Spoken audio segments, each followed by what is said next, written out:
Hello, my name is Jeff Bridges. I'm the town administrator for the town of Spencer. We're here to talk to you all, the Spencer community, about the two override questions on the May 13th town ballot.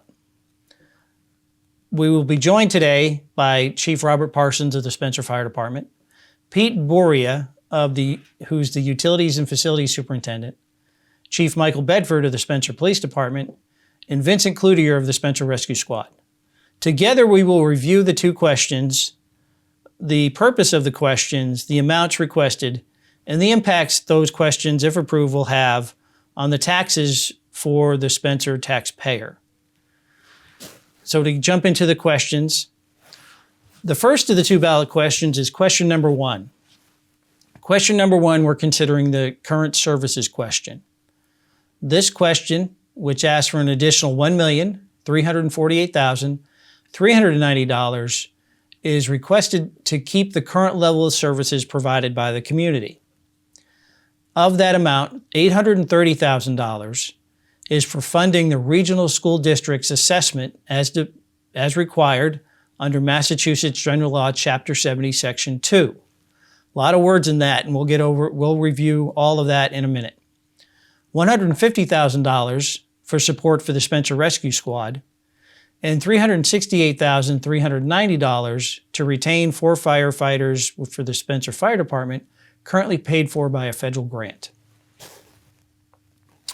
Question two is the enhancement question. This question asks for an additional $211,500, of which $88,500 will be used for adding 1 highway department employee, and $123,000 for an additional police officer for the Spencer Police Department. It is anticipated that that police officer will be a second detective for the department. Okay, so purpose number one, $830,000 for funding the regional school district's assessment to meet the required local contribution per Mass General Law, Chapter 70, Section 2. Okay, so a little explanation here is necessary. Each year, towns in Massachusetts get a notice from the State Department of Education that says you have to contribute X amount of dollars to your schools, whether it be local schools or regional schools. That's considered the required local contribution. Local school boards, school committees, don't have a say in that number. This is just a state-driven formula that says this is how much you have to contribute. As an example, for fiscal year 26, next year, 2026, the required local contribution is increasing by $554,258 next year. And again, this has nothing to do with what the school committee is asking. The 2.5% levy that we're capped at as a town only raises $445,995. So you can see there's a structural deficit there. So the requested ask of $830,000. Our money is to be used over the next several years to close that deficit in this required contribution. So as you can see from this slide and from this graph, the orange line represents the increase in the amount of money that the town is required to give the school districts, both Bay Path and Spencer East Brookfield. The green line is the amount that the 2.5 levy allows us to raise. And as you can see, there is a deficit in most years. The $830,000 is requested to reduce that deficit over the next several years. Our next purpose is a request from the Spencer Rescue Squad for an additional $150,000 over the next 3 years. Currently, the town contributes $225,000 to the rescue squad, and they've asked for an increase up to $375,000 over the next 3 years. We're joined by Vincent Cloutier of the Spencer Rescue Squad to talk a little bit about the rescue squad and the request for the additional funds. So thanks for coming out today. Thanks for having me. Good afternoon. My name is Vinny Cloutier, and I'm one of the directors. I'm one of 9 directors for the Spencer Rescue and Emergency Squad. I'm just going to tell you a little bit about the history of the Rescue Squad. Not very many people really know it. It was founded back in 1959 by a group of local businessmen who found the need for an ambulance service for the town of Spencer, and it wasn't being provided municipally. And that mission, after 65 years, hasn't changed today. The board of directors is comprised of 9 men and women, business owners in the community who have one very focused goal, and that's to provide pre-hospital emergency ambulance care to the town of Spencer.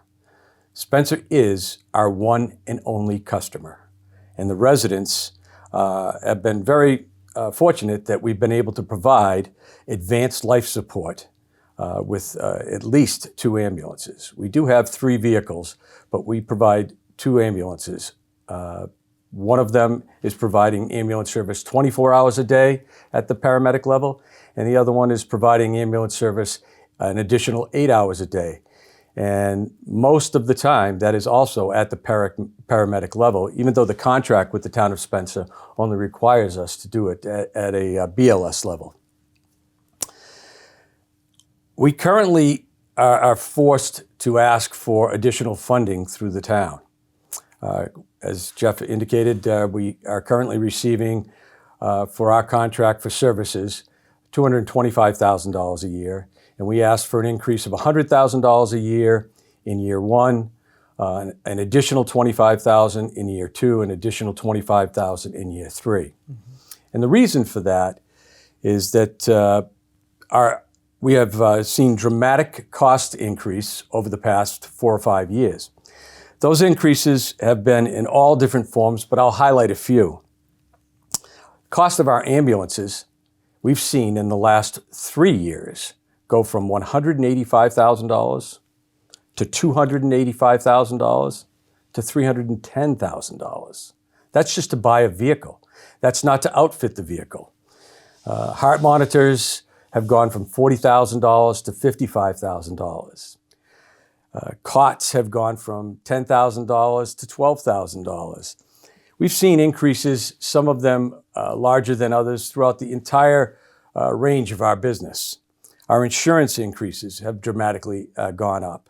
Our insurance isn't an insurance policy that you can just locally bid out to any carrier. It is a very specialized policy for emergency medical ambulance services, and it's through VFIS. It's similar to the insurance policy that the fire department has and very much. And the police has. Our paramedics that are on staff, we actually have 8 full-time people that work for the ambulance service. 7 of them are full-time paramedics that work for us, and 1 of them is our full-time office manager, mm-hmm. who runs the day-to-day operations. We've had salary increases. One thing that we don't have, because we are such a small not-for-profit service, is we don't offer health insurance to our employees. We're not required by law. We'd love to be able to do it, but we're not. We're just not able to. Mm-hmm. Just the sheer cost of what health insurance is. We don't have pensions for our employees. Our employees are paid a salary. They do get vacation and they get holiday pay and benefits, but it's a very basic package. And we're very, very cognizant at the board level of how we make change at our organization, whether it be salary increases or anything, because we know it's going to affect the bottom line, and ultimately it's going to affect the service that we can provide. Over the past year, to put this in perspective for the general public, I think this is really important. We billed out a total in 2024 of $3.6 million. That means that we sent invoices out to insurance companies and to patients for $3.6 million.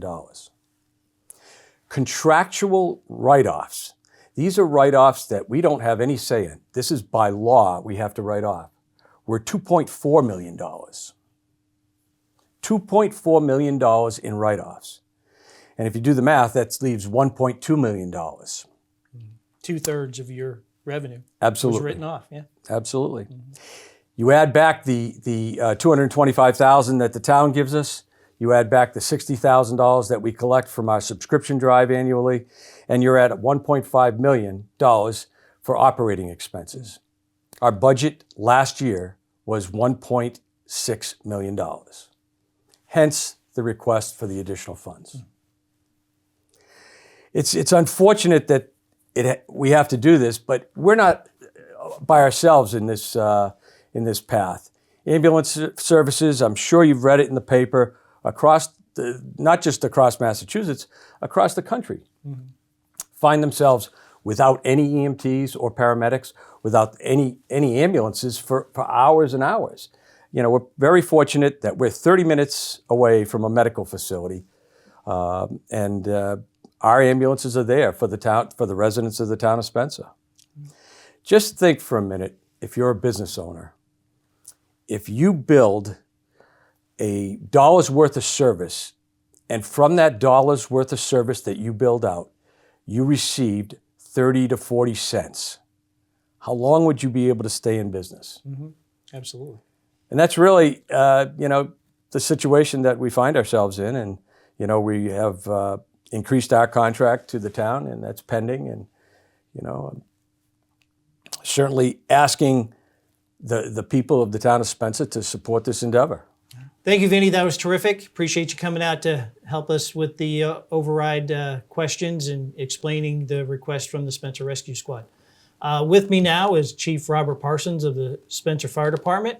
The override question has $368,390 for the Spencer Fire Department to fund 4 firefighters currently funded through a grant.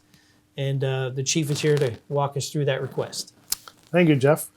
So our request is to continue to pay for those 4 firefighters once the grant has expired, which will be in February of 2027. So this will fund those 4 firefighter positions that are currently funded through a grant.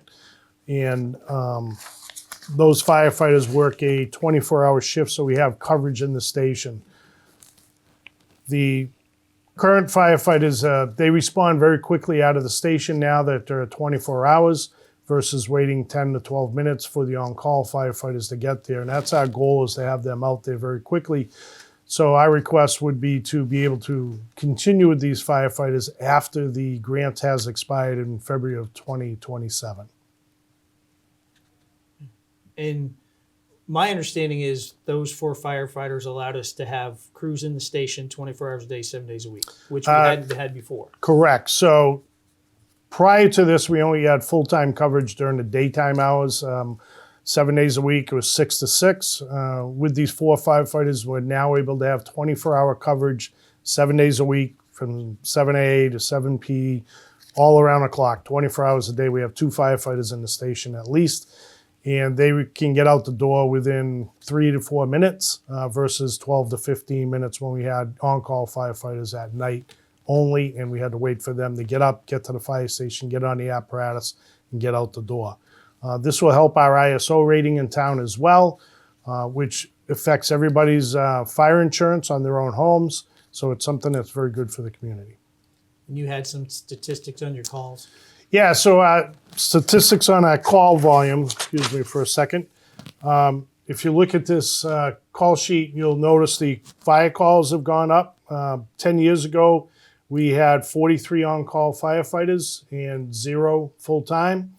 And we were doing 456 calls a year, 450 of those fire calls and 6 of EMS. Now we're down to 25 on-call firefighters with our full-time, 9 full-time firefighters that we currently have.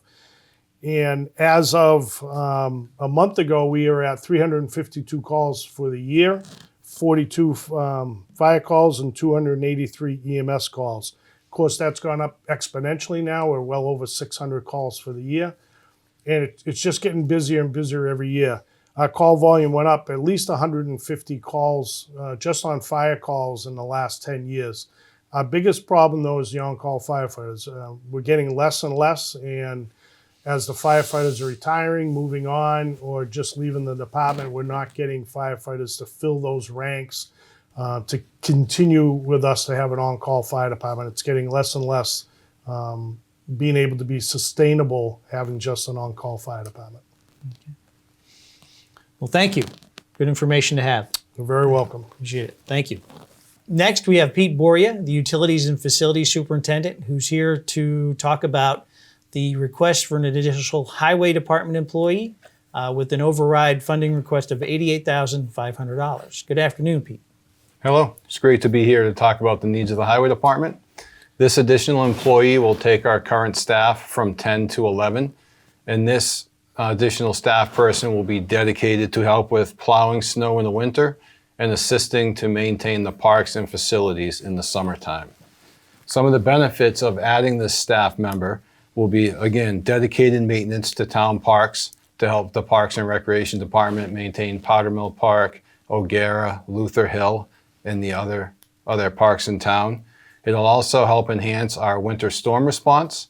We currently have 20 plow routes, and with 10 personnel and some call-in contractors, we can't always get to all 20 plow routes, which causes a huge delay in clearing the snow for the residents.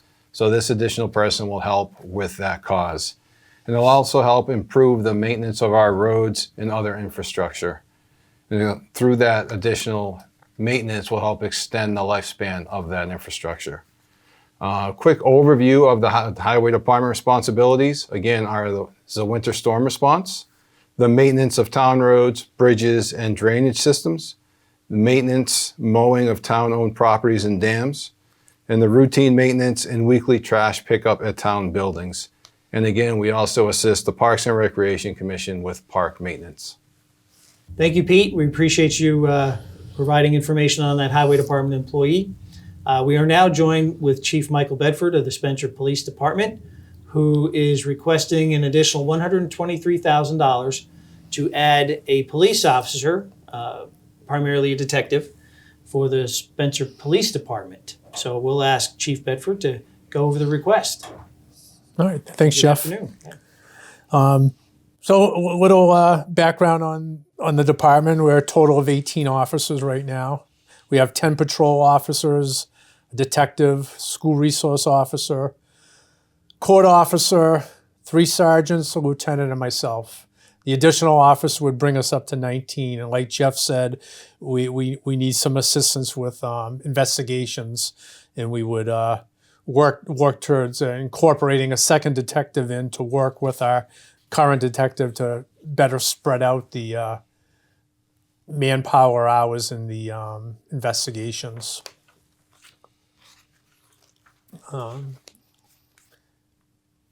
So what will that detective do? It's going to enhance our investigations, improve our response times, and getting to people with a detective with the extra experience they have. We're also going to be able to use them in mental health responses. Oftentimes now, my detective now does go on calls and assist officers when times do get busy.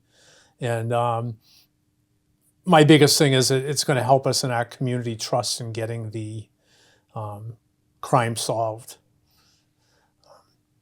What do we do? We investigate calls for service. We investigate fraud. We enforce traffic, respond to domestic incidents. We respond to motor vehicle crashes. We investigate criminal activity. We do mental health evaluations. And we engage in community policing.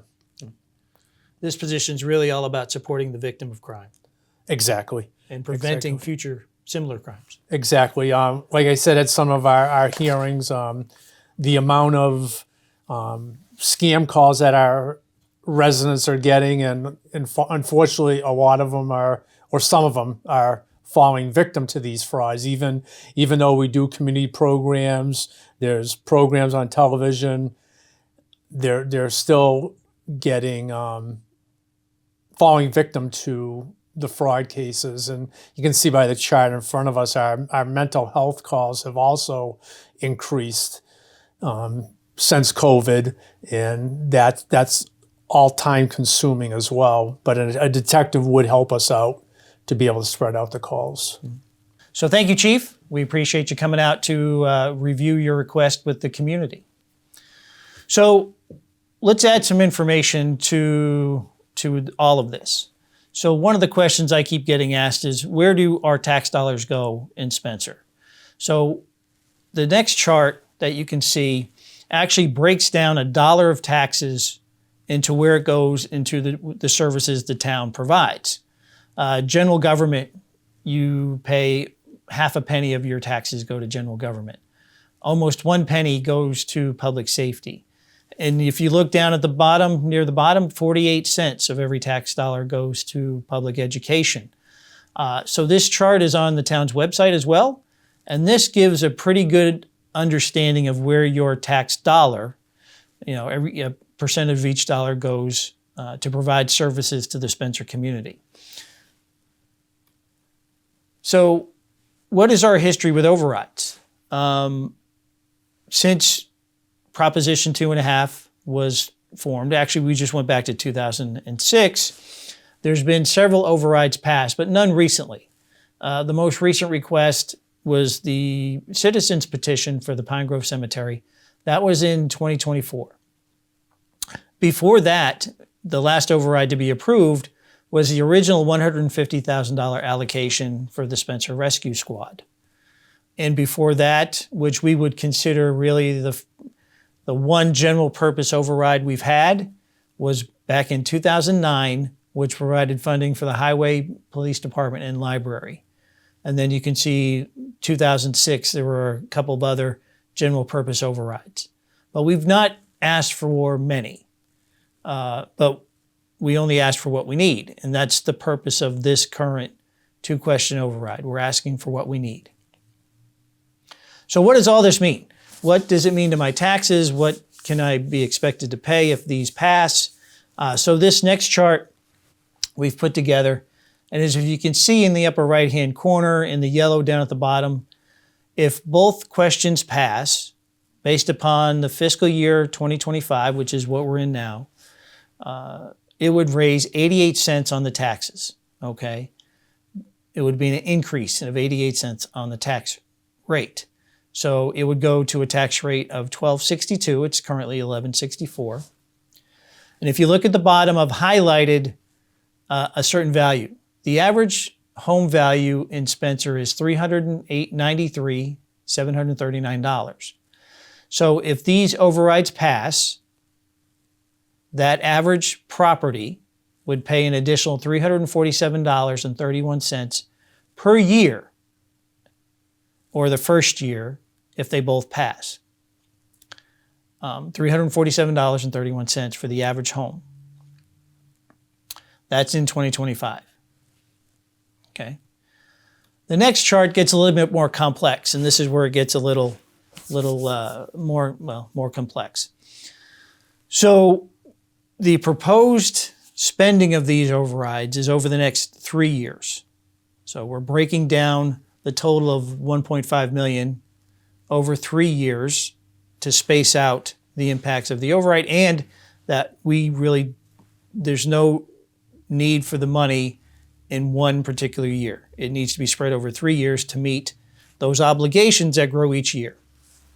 So again, we've highlighted the impact to the property. And this particular chart not only shows the impact of the override, but the impact on other budgetary features such as the normal 2.5% levy increase, payments on debt service, increases in valuation, and some other factors that go into a tax bill. So we've tried to make this, what is the all-in impact, and looking at all the different things that impact my tax bill or your tax bill, and what's the impact there. So if you look down at the bottom on that average property of $393,739. So for FY26, for next year, of the total amount, if approved, the town would request to spend $536,500, and that would increase with the other changes in the property tax formula. It would increase $193.50 for that year. The second year, 2027, gets a little bit, there's a new big number in that mix. So as you know, the Spencer East Brookfield High School is under renovation. About half of their total debt service for the project is already included in the town's budget. In 2027, the second half of that debt service comes on, so you see a larger increase in that fiscal year. About $200 of that increase is the override, and the rest is due to the increase from the high school's renovation debt. So that number goes up slightly more than the prior year, but that's also including the full debt of the high school. Then as you can see in 2028, that number goes back down to about $214, and that's strictly due to the override and the 2.5% levy and other changes in value and so forth. So this chart gives kind of a more holistic review of what would happen with a property's taxes over the next several years if this was approved, looking at different factors and features. So as you can see from this chart, it's 88 cents on the tax rate, $347.31 if it happened today in 1 year, and we're spreading that over 3 years with the other changes in a property tax bill, which would generate different numbers, but this is a more all-in look at what could happen with a property tax bill.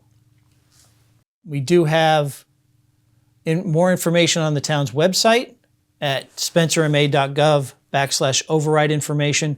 There's a property tax calculator on that website. You can put in your house's value or your property's value, and it can come up with what the impact on your taxes would be just from the override. Again, we've looked at that last chart that shows other factors impacting your taxes and what this all means to you as a property taxpayer. Tried to be as transparent as possible when we've communicated these impacts to the community. So this is the information on the override. So town meeting will have to approve the appropriation of that first batch of money, that $536,000. And then the voters will have to approve the 2 questions on the May ballot if this were to be approved. You need both the town meeting to approve the appropriation, and you need the voters to approve the questions at the ballot. So this is very much up to the public, and we appreciate your time listening to this information. So thank you very much. If you do have questions, reach out to us at Town Hall. Look at the website. This PowerPoint presentation is on the website. You can email us questions if you have any. So thank you, and we appreciate your consideration.